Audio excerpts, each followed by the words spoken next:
విశ్రాంతి, నిద్ర, ఆహారం వీటి యొక్క ప్రాముఖ్యతని గుర్తించాలి. ఏదైనా ఒక లక్ష్యాన్ని మనం పెట్టుకొని సాధిస్తున్నప్పుడు, ఒక విజయ యాత్రలో మనం ఉన్నప్పుడు, వాటి మీద దృష్టి కేంద్రీకృతం అయినప్పుడు, వాటి గురించిన పట్టుదల, వాటిని సాధించాలన్న కసి, పగలు రాత్రి వాటి గురించి తపిస్తూ ఆ లక్ష్య సాధన వైపుగా వెళ్ళవలసిందే. కానీ అదే సమయంలో తగినంత విశ్రాంతి, నిద్ర, ఆహారం కూడా చూసుకోవాల్సిన అవసరం ఉంది.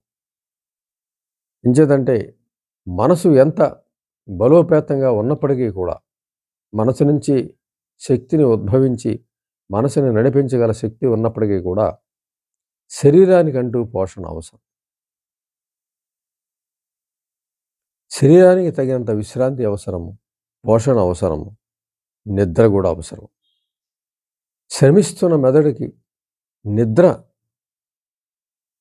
శ్రమని మరిపింపజేస్తుంది, ఆ శ్రమను తగ్గిస్తుంది, మళ్ళీ ఉత్సాహం పొందడానికి మెదడుకి శక్తిని అందజేస్తుంది నిద్ర.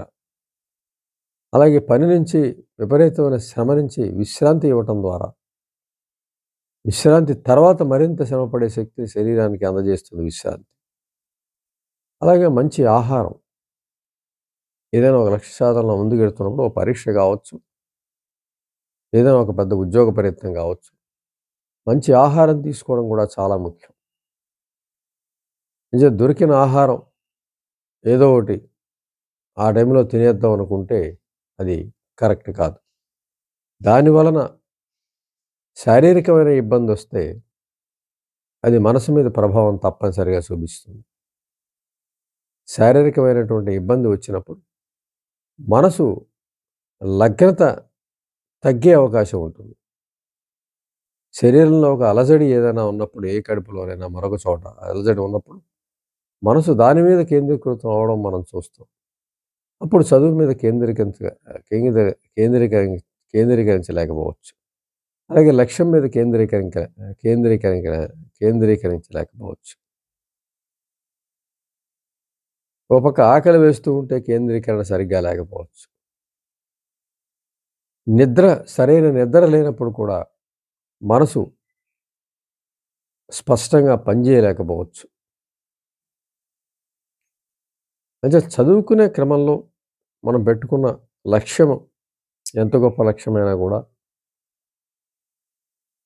వాటి గురించి మనం ఎంత ఎక్కువ శ్రమ పడుతున్నా కూడా, మనసుకి, శరీరానికి విశ్రాంతి అనేది, నిద్ర అనేది, అలాగే శరీరానికి మంచి పోషణ ఇవ్వటం అనేది కూడా చాలా అవసరం. అవి కూడా దృష్టిలో తీసుకోవాలి. ఆయా సమయాల్లో వాటికి ప్రాధాన్యత ఇచ్చి తీరాలి. లేకపోతే లక్ష్యాన్ని తీర్చుకునే దగ్గర సమయంలో ఇవన్నీ కూడా పేచీ పెట్టే అవకాశం ఉంటుంది. అంతవరకు మానసిక బలంతో కొనసాగినప్పటికీ కూడా లక్ష్యానికి చేరుకునే దశలో ఇవి నీరసపడిపోయి, బలం తగ్గిపోయి, శక్తిని కోల్పోయి, అప్పుడు శక్తిహీనం అయిపోయినప్పుడు లక్ష్యానికి ఇవే అడ్డుపడే అవకాశం ఉంటుంది.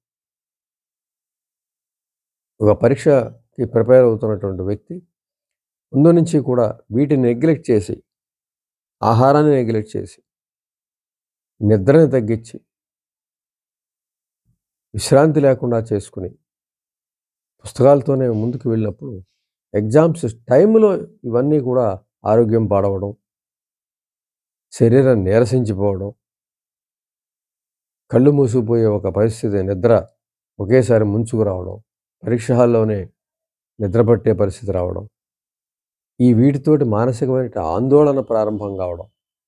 ఎప్పుడైతే మనసులో ప్రశాంతత కోల్పోయి ఆందోళన బిగినైందో చదివింది జ్ఞాపకం రాకపోవడం, ఆ వరుస క్రమం మర్చిపోవడం, వాటితోటి మరింత ఆందోళనకు గురి కావడం జరిగే అవకాశం ఉంటుంది. అంటే మనం అంతగా ప్రాధాన్యత లేదు అని పక్కన పెట్టిన ఈ విషయాలే ఆ సమయానికి ప్రథమ ప్రాధాన్యతలోకి వచ్చేసి మన ఏకాగ్రతను దెబ్బతీసే అవకాశం ఉంటుంది. అంచేత మనం ఏదైనా ఒక లక్ష్య సాధన చేసుకున్నప్పుడు ఈ 3 కూడా ఆ టైమ్ టేబుల్‌లో చేర్చుకోవాల్సిందే. తగినంత విశ్రాంతి ఉండేలాగా, మంచి ఆహారం ఉండేలాగా, నిద్ర ఉండేలాగా వీటికి కూడా మనం ఆ టైమ్ టేబుల్‌లో భాగాన్ని కల్పించవలసిందే. ఆయా సమయాల్లో వాటిని నిర్వర్తించవలసిందే. తద్వారా శరీరం బలంగా ఉంటూ ఉంటుంది. ఈ విధమైనటువంటి లోటుపాట్లు లేకుండా మన పరీక్ష సమయానికి పూర్తి సంసిద్ధతతో అవి కూడా ఉండే అవకాశం ఉంటుంది. అప్పుడు మనకి ఏ విధమైనటువంటి ఇబ్బందులు లేని పరిస్థితి ఉంటుంది. అంటే ఒక రకంగా పరీక్షలకి చదవడం గానీ, లక్ష్యం కోసం కృషి చేయడం గానీ, ఒక స్థాయికి మించి అతిగా వెళ్ళినప్పుడు వీటిని నెగ్లెక్ట్ చేయడం జరుగుతుంది. ఆ టైంకి ఆహారం లేకుండా టీ తాగడం, నిద్ర వస్తుందని చెప్పేసి ఆపుకోవడానికి టీ తాగడం, లేకపోతే చన్నీళ్ళతో మొహం కడుక్కోవడం, వస్తున్న నిద్రని ఆపు చేయడం, ఇవన్నీ కూడా చేయటం ద్వారా శరీరం అంతకుముందు రిజర్వ్‌లో ఉన్నటువంటి శక్తులన్నిటిని కూడా కోల్పోయి ఒక జీరో స్థాయికి వచ్చినప్పుడు, ఆ జీరో స్థాయిలో నువ్వు లక్ష్యాన్ని నెరవేర్చిన సమయం ఆసన్నమైనప్పుడు అవి సహకరించలేని పరిస్థితి వస్తుంది. వాటికప్పుడు విశ్రాంతి ఒక ఎద్దు బరువు మోయలేక దారిలోనే పడిపోయినట్టు, కింద పడిపోయినట్టు చేయొచ్చు. అలాంటి సందర్భంలో గూడా అది చాలా కష్టమయ్యే పరిస్థితి ఉంటుంది. అంచేత ఎప్పుడూ కూడా ఏ విషయమైతే మనం ముందుకు వెళ్తూ ఉన్నామో, ఆ జాగ్రత్తలో తగిన జాగ్రత్త తీసుకోని పక్షంలో అది మనకి అడ్డుపడే అవకాశం ఉంటుంది. కాబట్టి తప్పనిసరిగా మనము విశ్రాంతి విషయంలో గానీ, నిద్ర విషయంలో గానీ, వీటి పట్ల తగినంత శ్రద్ధ తప్పనిసరిగా వహించి తీరాలి. లేదంటే సమయానికి మనకి ఆ సమయం మనం చేరే సమయానికి అది మనని ఇబ్బంది పెట్టే అవకాశం ఉంటుంది. అంచేత తప్పనిసరిగా వీటి ప్రాధాన్యతను గూడా మనం గుర్తించి, వీటిని గూడా టైమ్ టేబుల్‌లో చేర్చుకోవడం ద్వారా, వీటిని గూడా సమంగా మనం పాటించినట్లయితే తప్పనిసరిగా విజయం అలవోకగా మనల్ని భరించే అవకాశం ఉంటుంది. అంచేత అక్కడ మనము గమనించవలసిన విషయము వీటిని ప్రాధాన్యత లేని విషయాలుగా మనం భావించడానికి వీల్లేదు. ముందుగా మనకి వీటి ప్రాధాన్యత తక్కువ అనిపించినప్పటికీ కూడా, మనసంతా లక్ష్యం మీద ఉన్నప్పటికీ కూడా, వీటి ప్రాధాన్యత తగ్గించినప్పుడు ఇవే మనకి ఫైనల్‌గా చివరికి అడ్డుపడే అవకాశం ఉంటుంది. అది కూడా మనం గమనించుకోవాలి. కాబట్టి వీటికి కూడా తగినంత సమయాన్ని కేటాయిస్తూ మనం ముందుకెళ్ళినట్లయితే, మన పరీక్షా సమయానికి ఇది మనకి అడ్డుపడే అవకాశం ఉండదు. అసలు వీటి గురించి తలుచుకునే అవకాశం ఉండదు.